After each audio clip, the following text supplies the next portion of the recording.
যেটি চট্টগ্রাম থেকে হাসিবুর রহমান লিখেছেন যে কবর জিয়ারতের নিয়ম কি।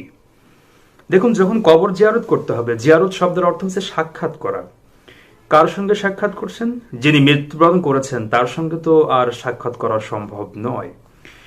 এজন্য যখন আপনি যাবেন, জিয়ারত শব্দের অর্থ যেহেতু সাক্ষাৎ করা, আপনি সেখানে গিয়ে প্রথমে সালাম বলবেন, আসসালামু আলাইকুম ইয়া আহলাল কবর।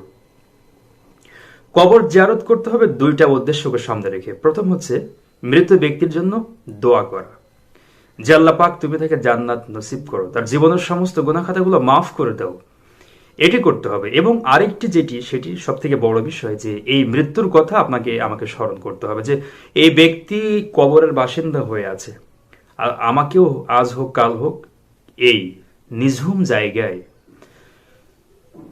কোলাহল মুক্ত জায়গায় আমাকেও স্মরণ করতে হবে। রাতের পর রাত, দিনের পর দিন, বছরের পর বছর আমাকে এখানে কাটাতে হবে।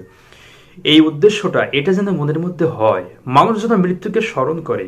এজন্যই রব্বুল আলামিন কবর জিয়ারতের এই বিধানটি রেখেছেন। তবে হ্যাঁ, যারা মহিলা, মেয়েদের কবর জিয়ারত করার অনুমতি দেওয়া হচ্ছে না, তার কারণ তাদের মনটা নরম হয় এবং তারা কবরস্থানে গিয়ে কান্নাকাটি করতে পারে।